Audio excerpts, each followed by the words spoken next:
to be Nigeria. Rivers State, I am proud to be Nigeria. Imo State, I am proud to be Nigeria. Anambra, I am proud to be Nigeria. Cross Rivers, I am proud to be Nigeria. Kaduna State, I am proud to be Nigeria. Kano State, I am proud to be Nigeria.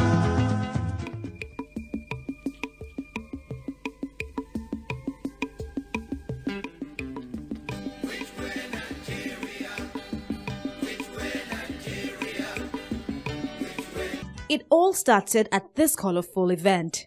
A nation was born and named Nigeria.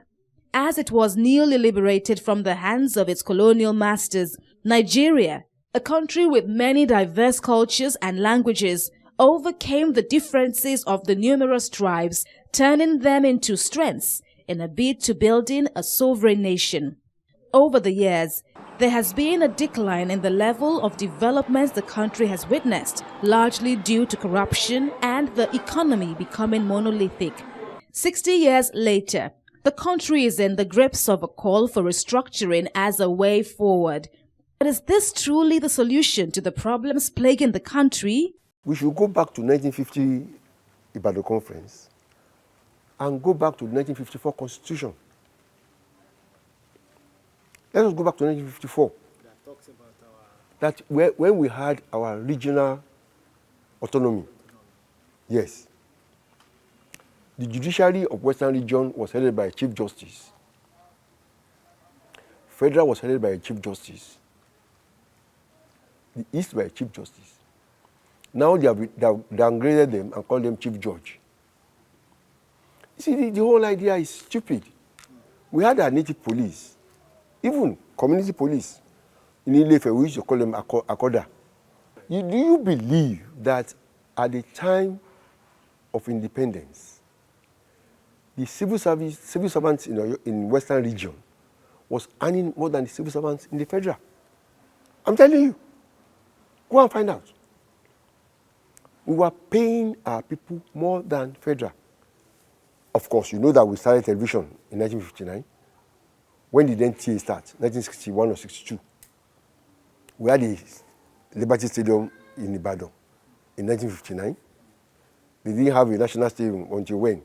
They were using Oniko, owned by Lagos. In fairness, Zik proposed for a University of Eastern Nigeria, which was now Nsukka, in 1955. We had our plan for 1958. But when the Ashley report was being put together, and they were proposing an urban university in Lagos and one in the north. Because by 1960, when the report was being implemented, Nsukka had started. Onobamiro told them, he was then Minister for Education, and was part of the, look, we have a plan for a university in Western Region. That was how they included the University of Ife, or the university which I went to Ife, as part of the, every region had the universities were owned by the regions. And suddenly, Obasanjo came and said, everything has to be federal. Took over WNTB, WNBS, took over Liberty Stadium, took over everything that was our source of pride. Honestly, and unfortunately, all the constitutions on which we have operated since then had been written by the military. The one that we are operating now was written by Yadudu, our Yadudu, the special advisor on legal matters to Abacha. The thing was written by Abacha to perpetuate himself as head of state. Look, well, to some extent, that customs, which is collected in Lagos, will be used in Lagos. VAT, which is collected in Oyo, will not go to Jigawa, because the bulk of the comes from alcohol. A lot of it. And you said you cannot drink alcohol in the north, but you take the money coming from alcohol and develop your place. There are many versions to this call for restructuring emanating from political stalwarts, statesmen, and concerned Nigerians.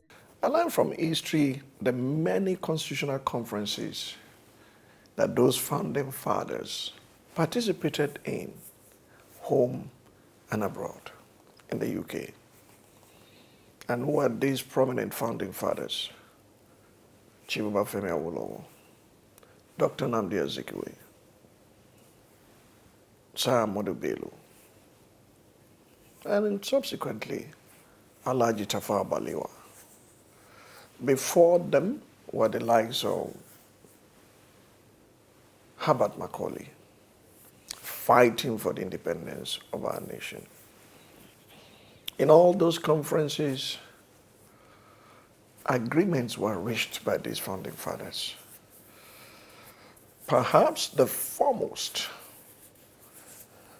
advocate of the type of government that will suit our nation as a multi-ethnic nation, the foremost advocate was Chief Obafemi Awolowo. Dr. Nnamdi Azikiwe was more in favor of unitarism. And eventually, he also changed his mind, and Sir Ahmadu Bello also bought into it. The colonial masters had seen Nigeria as a force to reckon with. We were grouped among what was later called BRIC nations. And we had all the resources, manpower, mineral, and otherwise, to be a great nation. If you look back and you see the princes of Saudi coming to Nigeria to UCH for their medical checkup, if you see other nations, UK and US, sending their students like cross-fertilizing ideas into UI and our people going abroad.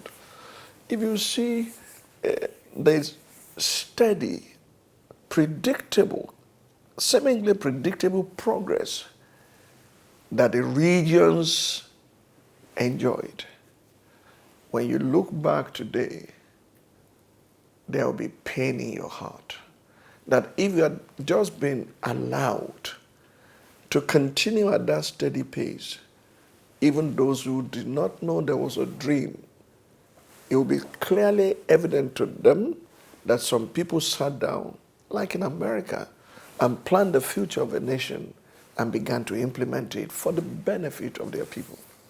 I believe in a call for an effective structuring of Nigeria that will bring about, number one, the development of our economic resource. Anything that will ensure that everything buried and hidden and forgotten in the ground in Nigeria is brought up and turned into economic value, I think we should do. Secondly, restructuring that will make it easier to govern, run, and manage, and supervise, and encourage the people. Okay? So if we need homogeneous groups to speak among themselves and take their culture, their belief system, their backgrounds, their history together, to wield them, to cooperate together, to lead and champion a better cause, definitely. Let them come together. Let them together determine their fate and their future. Let them contribute to a center that guarantees security for everybody and protection for everybody. And let them develop at their own pace. Let no area slow any other area down. Okay? Let there be opportunity for every area to grab. But if you don't want to run and I want to fly, should you pull me back because you don't want to run and I want to fly? These perspectives are channeled from each contributor's views towards building a formidable Nigeria. But harnessing the best options for the interest of the masses should be the next consideration. Nigeria must work for Nigerians. No, devolve power, more responsibility, accountability to the states. Let's develop at their own pace. There are some good in agriculture. I don't see much that Lagos State could do in agric because we are constrained by the land mass, limitation of the land mass. But we have the population that we can transform to economic prosperity by being great consumers of what is produced from other parts of the country. We have advocated that there should be commodity exchange. We were more or less able to reach a crescendo with the 2014 National Conference when great men and women within the country and in the diaspora were brought in by President Goodluck Jonathan Ebele. And within 3 to 4 months, we were able to agree on all points without a single vote. That, okay, let's put it into voting. We debated, we argued, we did everything, and we built bridges across to agree. I remember the final day of that conference. I still remember those who were beside me. I was weeping like a baby that again we have an opportunity to chart a course for this nation. Two cannot work together except they agree. At the very best, the constitution that's in operation now that we are trying to patch here and patch there was more or less an imposed constitution by the military. Great advocates and lawyers and erudite scholars have lifted that constitution up and called it a lie. Because it says, we the people of Nigeria. At no time did we meet to agree. Unlike the golden eras of the region, when people had a say in the way they were governed, and when each region had its own constitution, and there was a federal constitution, and there was proper delineation of power, authority, and what have you, this one was imposed. But when we were coming out of that conference, we were fired seriously with hope. One of the things I expected to happen that time was the incumbent president at the time to forward that document to the National Assembly or to start implementing the ones that could be implemented by presidential executive orders.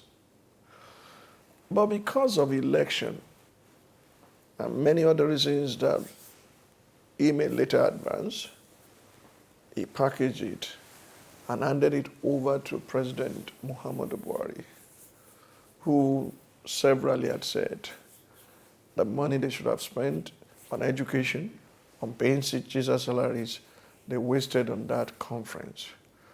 And so he had kept it in KIV. But you see, the agitation for restructuring did not stop.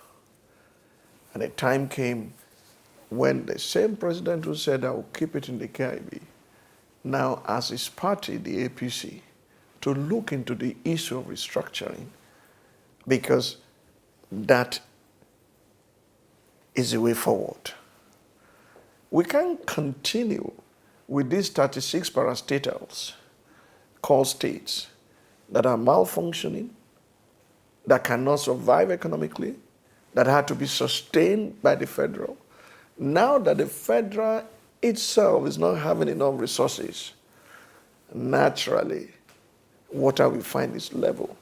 Without this a kind of surgery to take place, we may be having not just a dying but a dead nation in our hands because of what will happen when the hemorrhage continues.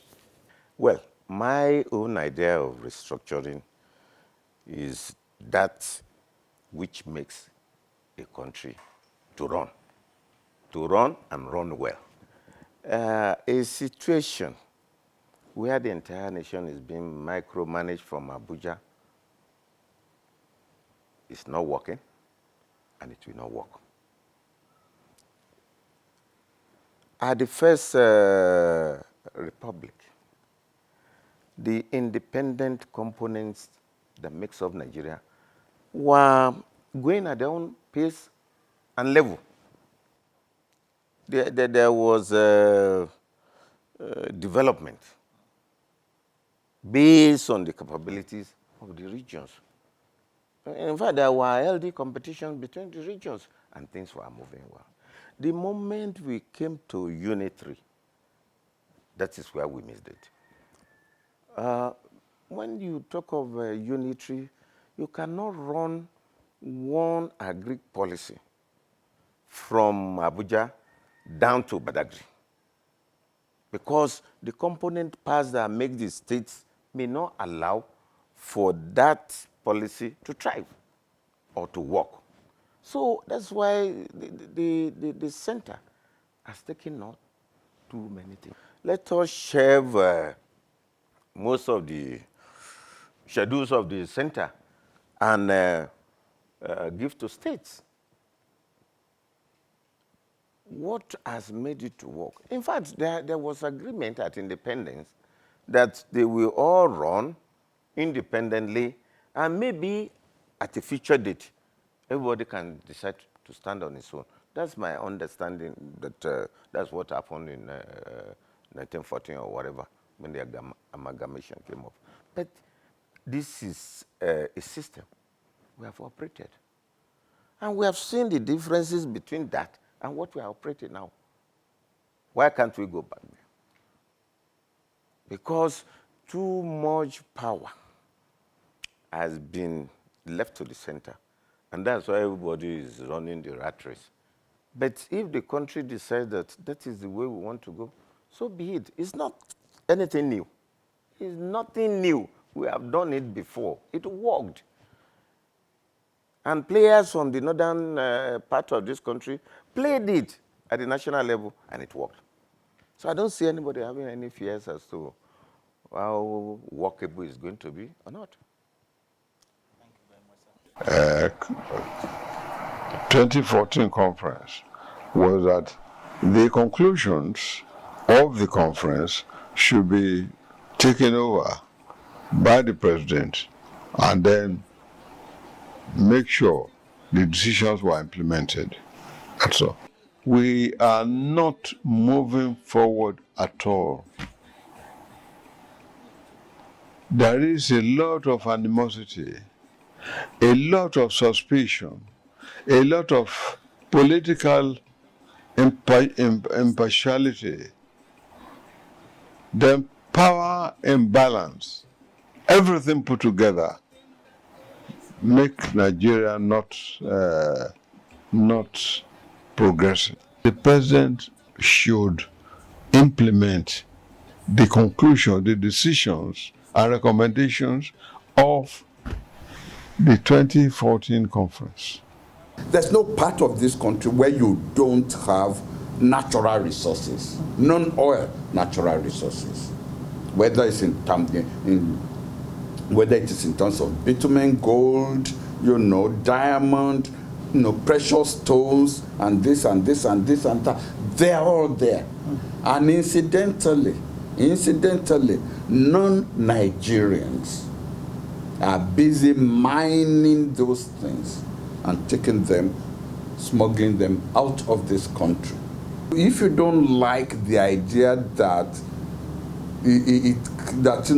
a national conference was held, fine, I can live with that.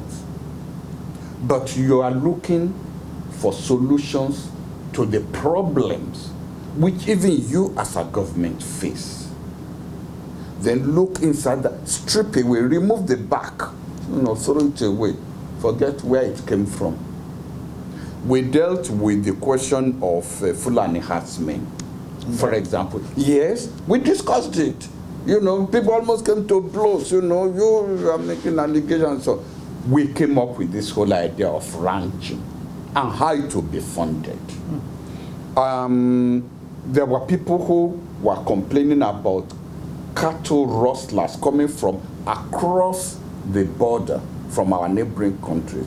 We came up with the idea of establishing a border guard. How it will be funded, how it will be structured, it is there. We dealt with the question of whether federal police versus state police, would there be a transitional arrangement? We dealt with it. We discussed the location of local governments and how they'll be funded, where authority will be located, the supervisory authority over them. We dealt with them. So as I said, forget that, you know, okay, these ideas came from these are issues you will face if you want to govern Nigeria. So what does it matter whether proposals are coming from some contraption called national government, or they are coming from some contraption that will set up a task force to look into this? These are live issues. The report is there. How many volumes? I have 10 sets of that report in my library. For anyone who cares, who is interested. But to me, it sounds petty to say, well, because you don't like the idea of the national conference, you will not even take a look at the report. A mature approach will be, okay, is there any useful thing we can do with this report? I don't like this recommendation, fine, you are government. You have that prerogative. I like this, fine. This one, I'm not too sure. Okay, I will set up a task force to take a look at this, as long as they are addressing pressing issues which are coming across your desk.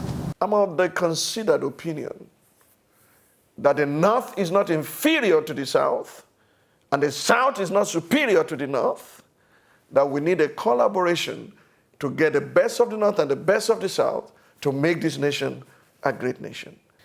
Never give up on your country.